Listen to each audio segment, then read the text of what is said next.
Sir PC की slamming समारोह आयोजित किया गया है।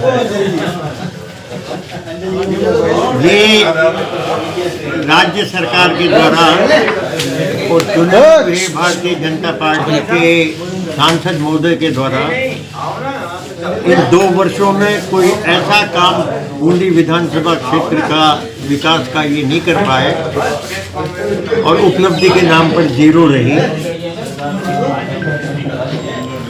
इनसे अनुरोध किया था, इन्होंने तो यहाँ तक भी हमारे साथ जांच की कि 3000 बीघा जमीन हमारे बूंदी की होने के बावजूद भी जो इन्होंने MOU किया उसमें कोटा का नाम था, बूंदी का नाम था। बूंदी का ये कहना कि ना हम झुकते हैं और ना कोई हमको झुका सकता है, ये गर्व करके इस प्रकार की लोकतंत्र में उनके द्वारा कहना अनुचित है।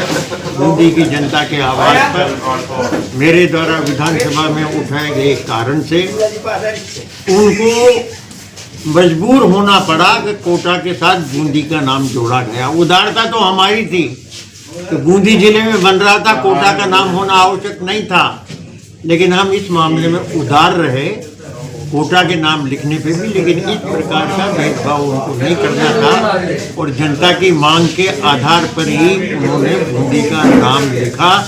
ये उनको सार्वजनिक रूप से स्वीकार करना चाहिए और भूल के लिए क्षमा मांगना चाहिए। जहाँ तक विकास की बात है, टाउन हॉल का उन्होंने उद्घाटन किया, नगर परिषद के भवन का उद्घाटन किया, उनका इसमें कोई योगदान नहीं था।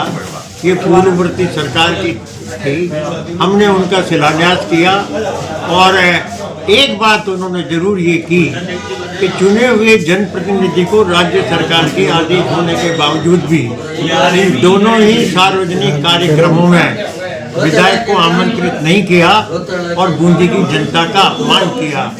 लेकिन लगता है उनकी आदत में ये बात आ गई कि कोटा अभी ट्रेवल फ्रंट पे ट्रेवल एजेंसी का जो अभी बहुत बड़ा मार्च हुआ और शांति धारीवाल ने कोटा रिवर फ्रंट को बनाया।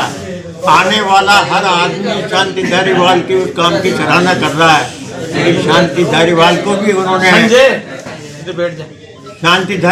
भी उन्होंने आमंत्रित नहीं किया।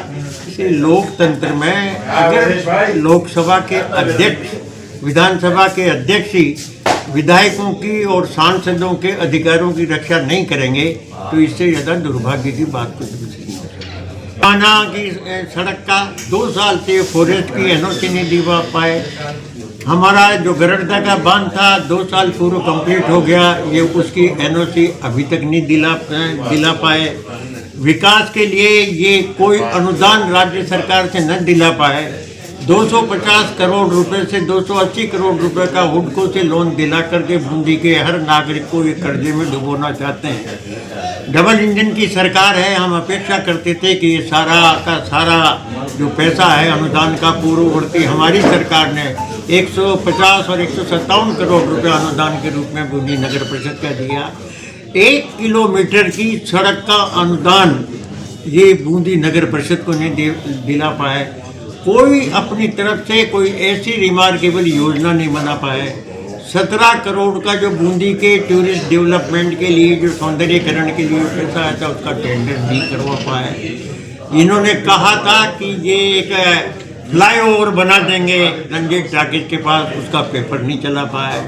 इन्होंने भरोसा दिया था कि हम तत्काल रोडवेज के बस स्टैंड को पुरानी कृषि उपज मंडी में स्थानांतरित कर देंगे, वो नहीं करा पाए। इन्होंने कहा था मिनी सचिवालय के लिए मैं कोशिश करूंगा, अभी पेपर चलाने तक भी एक भी काम मिनी सचिवालय का नहीं हुआ। और आज तो मैं ये और कहता हूँ कि मानदाता हनुमान जी की कृपा से ही 2019 में इनका विधायक भी जीता और सांसद महोदय भी जीते, लेकिन कोई काम मानदाता जी की छतरी के लिए, वो भी छतरी का कोई पैसा नहीं है, दूसरी योजना का कोई पैसा था, उसमें चोरी छिपे बनाई गई है छतरी भी। छतरी के नाम से एक भी पैसा अगर इन्होंने मंजूर किया हो, रास्ते बनाने की बात की थी, वो रास्ता आज तक नहीं बना, वैसा का वैसा ही, बल्कि कुछ जा रहे थे जिनको भी उनका हाथ पकड़ना पड़ा किसी को तसल्ली देने के लिए। कोई ऐसा काम नहीं आया। जेठ सागर तालाब और नवल सागर तालाब की कोई योजना नहीं बनाया जाए, गंदगी के ढेर से पड़े हैं। हमारे टेरेस गार्डन को डेवलप नहीं कर पाए। बूंदी को डेवलप करने के लिए उनके पास कोई विजन नहीं है। अगर विजन की बात करें तो उनको अगर ये पैसा जो अगर वो लोन का भी ला रहे हैं तो उनको बेस्ट आर्किटेक्ट से, जैसा कोटा चंबल रिवर फ्रंट की डिजाइन एक आर्किटेक्ट ने की, वैसी डिजाइन ये बनाए, उसके बाद इसका काम करें। लेकिन राजस्थान सरकार और माननीय सांसद महोदय, माननीय लोकसभा के स्पीकर महोदय और तो और किसानों को जो अतिवृष्टि में जिनकी फसलें बर्बाद हुई, जिनके घर बर्बाद हुए, जो पानी में बह गए, उनको इतना अर्सा गुजरने के बाद भी कि उनको आर्थिक सहायता नहीं दिला पाए।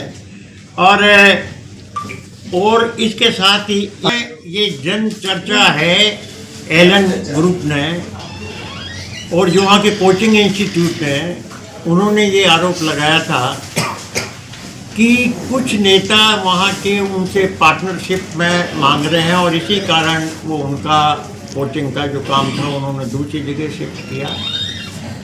और इसी प्रकार जो बड़े उद्योग बूंदी में लगने वाले थे, उन बड़े उद्योगों को लगने से मना किया, ऐसा उन्होंने अपने संबोधन में कहा।